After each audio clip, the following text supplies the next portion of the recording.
intersecting chords of a circle makes equal angle with diameter passing through their point of intersection. तो है एक circle है, ठीक है, सर्कल में दो कॉर्ड्स इंटरसेक्ट कर रही है. अब इन दो कॉर्ड्स के बारे में हमें नहीं बताया कि इक्वल है या नहीं है, ठीक है. ये दो कॉर्ड्स है, एक का नाम रख लेते हैं AB, एक का नाम रख लेते हैं CD. अब ये हो गया उनका पॉइंट ऑफ इंटरसेक्शन. इस पॉइंट ऑफ इंटरसेक्शन से डायामीटर ड्रॉ करेंगे, ठीक है. तो ये हम ले लेंगे सेंटर, यहां से हम एक डायामीटर ड्रॉ करते हैं. अब ये जो दो कॉर्ड्स हैं ये डायामीटर के साथ इक्वल एंगल बना रहे हैं, यानी कि जितना एंगल यहाँ पे है उतना ही एंगल यहाँ पे है. एंगल 1 और एंगल 2 इक्वल है. तो given in circle C center O radius are AB and CD are two chords such that angle 1 is angle 2 equal to angle 2. To prove हमें करना है कि ये जो chords है ये equal है, ठीक है. Proof पहले हम कंस्ट्रक्शन करेंगे. We draw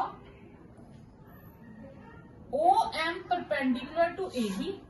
हम इस पे एक परपेंडिकुलर ड्रॉ करेंगे और एक परपेंडिकुलर इस पे ड्रॉ करेंगे.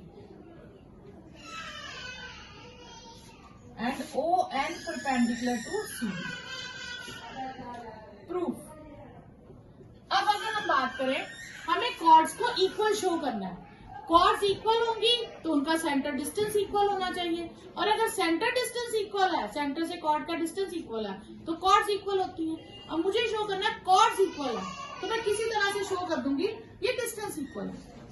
तो ये डिस्टेंस इक्वल है, हम ये दो ट्राइंगल्स को कॉन्ग्रुएंट कर लेंगे, ठीक है. In triangle EOM and triangle EON, इसमें अगर हम देखें तो एंगल M और एंगल N ईच 90 है.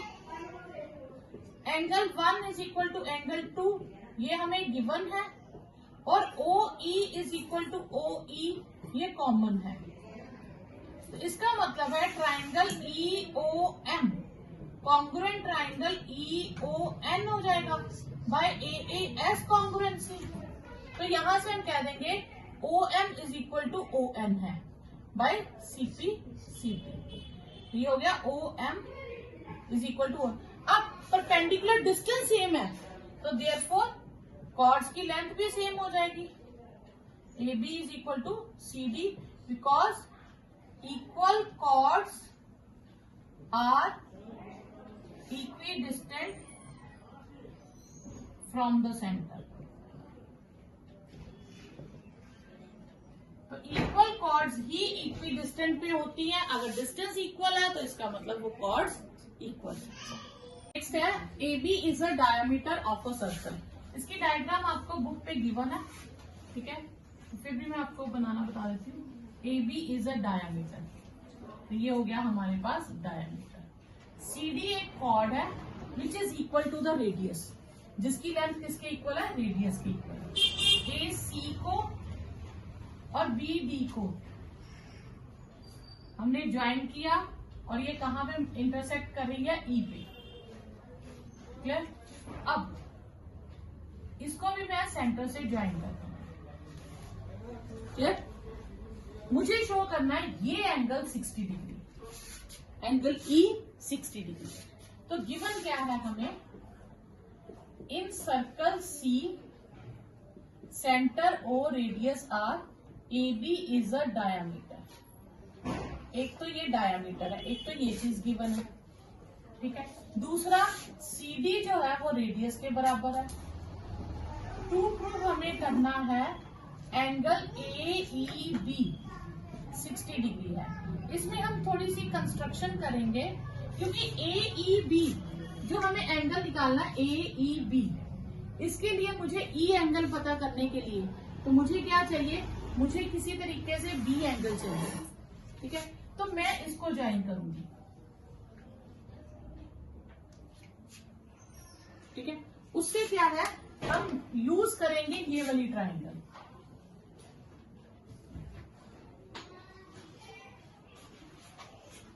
हम ये रेड वाली ट्राइंगल यूज करेंगे. इसमें से मैं सी एंगल को भी फाइंड करूंगी, बी एंगल को भी फाइंड करूंगी और उसकी हेल्प से ई एंगल मिल जाएगा। ठीक है, तो हम ट्राइंगल कौन सी यूज करेंगे, ई सी बी। अब पहले हम फाइंड करेंगे बी एंगल। बी एंगल अगर मैंने आपको बताया था सर्कल में जहां क्रॉस बनता है तो एंगल्स इक्वल होते हैं, लेकिन सर्कल में अगर वही क्रॉस एक बार सेंटर से बनता है तो सेंटर एंगल डबल हो जाता है। ये थ्योरम की थी ना, angle subtended at the centre is double the angle, तो सेंटर एंगल डबल होगा। ठीक है, यही कंडीशन यहाँ पे यूज हो जाएगी। अब पहले हम ट्राइंगल लेंगे छोटी सी COD, इसमें हम करेंगे construction joint CB। Proof, in triangle COD OC OD और CD तीनों इक्वल है, क्योंकि हमें गिवन है कि ये तीनों क्या है, रेडियस के इक्वल है।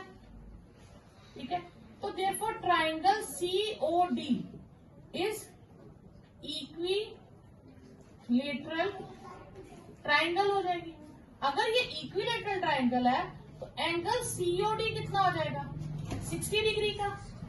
अब ये एंगल 60 का हो गया, तो ये एंगल हो गया उसका हाफ, तो angle CBD is half angle COD bye theorem 9.7, तो वो हो जाएगा half of 60 degree that is 30 degree.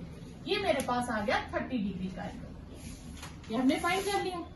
अब अगर मैं ये भूल जाऊं, ये वाला मैं अभी इलिमिनेट कर देती हूँ, तो ये क्या है, एक semi AB is a diameter, AB क्या है, डायामीटर है, तो एंगल ACB कितना हो जाएगा, 90 degree. Reason, angle in semi circle. Clear, अगर ये 90 है तो मैं इसको हटा दूं अगर, तो ये एंगल कितने का हो जाएगा, ये भी 90 लीनियर पेयर से, तो एंगल ECB हो जाएगा 180 माइनस 90।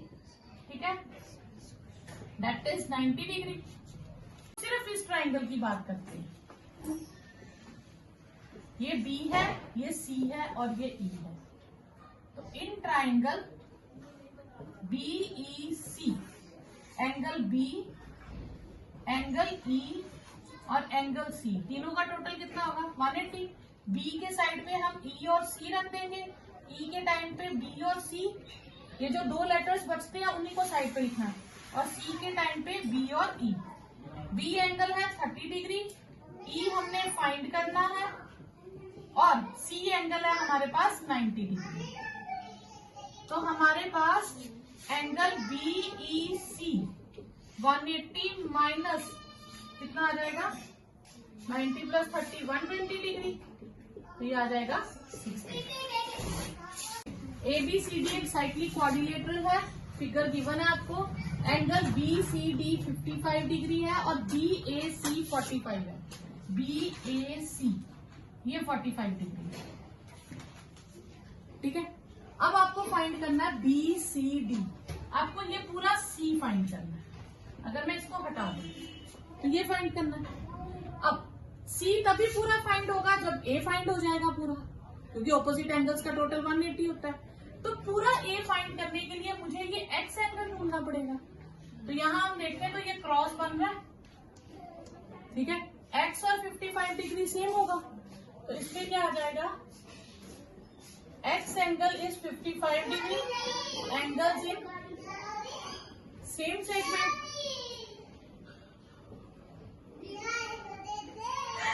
तो ये हमारे पास 45 था, तो पूरा एंगल BAD ये हो जाएगा 45 प्लस 55, यानी कि ये हो गया हमारे पास 100 डिग्री। तो angle BCD plus angle BAD इन दोनों का टोटल कितना होता है, 180 degree. Opposite angles of cyclic quadrilateral are supplementary. ठीक है, तो यहां से BCD हम फाइंड कर सकते हैं 180 minus 100 degree that is 80 degree. तो ये आपके पास आंसर आ गया। Two circle intersect at 2 points A and B. तो दो सर्कल्स है, दोनों इंटरसेक्ट कर रहे हैं 2 पॉइंट्स ए और बी पे।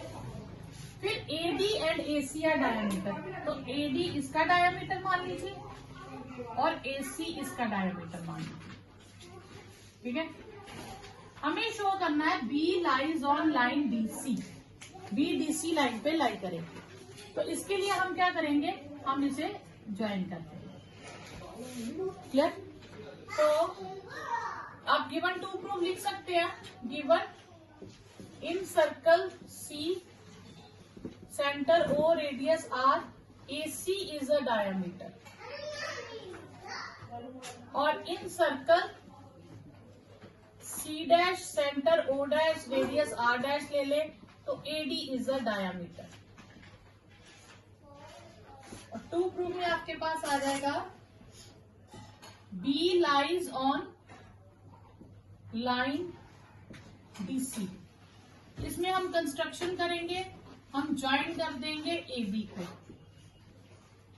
प्रूफ, तो पहले हम लेंगे AC इज अ डायामीटर।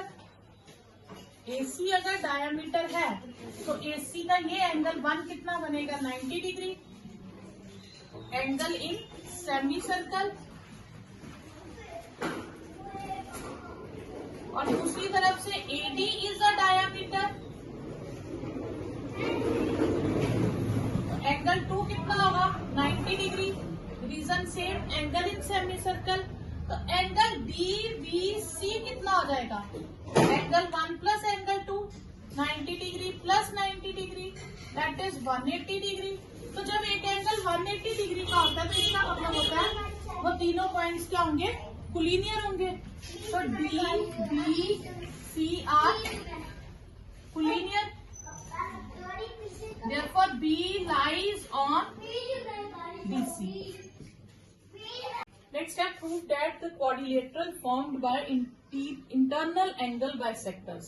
यानी कि हम कोई भी क्वाड्रिलेटरल ले लेते हैं, कोई भी क्वाड्रिलेटरल ले लिया, ठीक है, ABCD, इनके अब ये तो मैंने पैरेललोग्राम की तरह हो गया ना। सपोज करो हम थोड़ा सा इधर ऐसे ले लेते हैं, ठीक है। इंटरनल एंगल्स के बाइसेक्टर, ये बाइसेक्टर, इसका ये बाइसेक्टर, इसका बाइसेक्टर मान लेते हैं ये है, और इसका बाइसेक्टर ये है, ठीक है। ये मान लेते हैं EFGH, ये बाइसेक्टर्स है, ठीक है। अब हमें शो करना है ये जो EFGH है ये साइक्लिक क्वाड्रिलेटरल है। तो साइक्लिक क्वाड्रिलेटरल के लिए सिर्फ एक कंडीशन है, ऑपोजिट एंगल्स का टोटल कितना होना चाहिए, 180 डिग्री। तो अब हम क्या करेंगे, हम इसमें दो ट्राइंगल्स को लेके शो करेंगे। पहले हम यूज करेंगे ये ट्राइंगल, ठीक है, फिर हम यूज करेंगे ये ट्राइंगल,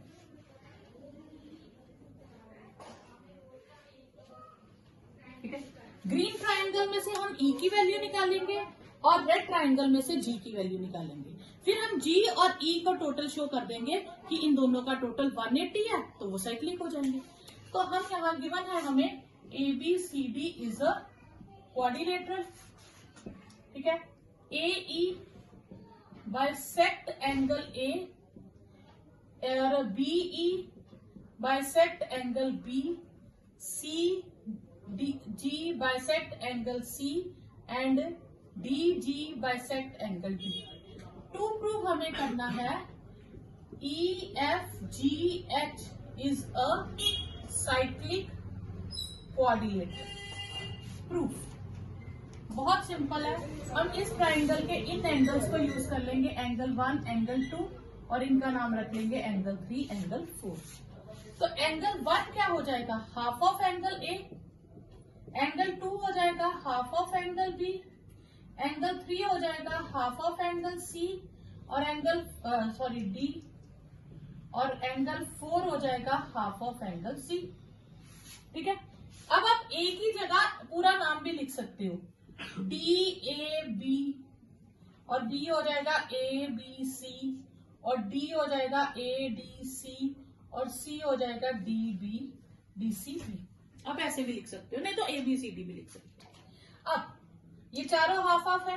पहले मैं लूंगी कौन सी triangle, in triangle A E B angle 1 plus angle 2 plus angle E, इनका टोटल कितना है 180 डिग्री। तो मैं ई की वैल्यू निकाल लूंगी, वो आएगी 180 माइनस एंगल 1 माइनस एंगल 2। कितना है, इससे ज्यादा सॉल्व नहीं करेंगे। फिर हम लेंगे रेड वाली triangle D G C angle 3 plus angle 4 plus angle E, sorry G, ये भी 180 डिग्री हो जाएगा। यहां से भी हम जी की वैल्यू निकाल लेंगे, 180 माइनस 3 माइनस 4। क्लियर, इसको नाम दे देंगे इक्वेशन 2। फिर एडिंग 1 एंड 2, तो angle E plus angle G 180 minus angle 1 minus angle 2 plus 180 minus angle 3 minus angle 4। 180 और 180 कितना हो गया 360 माइनस हाफ, माइनस कॉमन ले लें तो 1 2 3 4 हो गया। ठीक है, और ये क्या हो गया half of angle A plus B plus C plus D. सारे हाफ है तो मैंने हाफ कॉमन ही ले लिया, सबके साथ हाफ नहीं लिखा, हाफ बाहर लिख लिया। तो क्वाड्रिलेटरल के 4 एंगल्स का टोटल कितना होता है 360 degree. A B C D के टोटल का एंगल कितना है 360 डिग्री। ये कैंसिल हो गया, 360 माइनस 180 कितना आ गया 180 डिग्री। यानी कि एंगल ई और एंगल जी का टोटल आ गया 180 degree. Therefore E F G H is a cyclic quadrilateral. तो ये आपने शो करना था। क्लियर, कर लीजिए।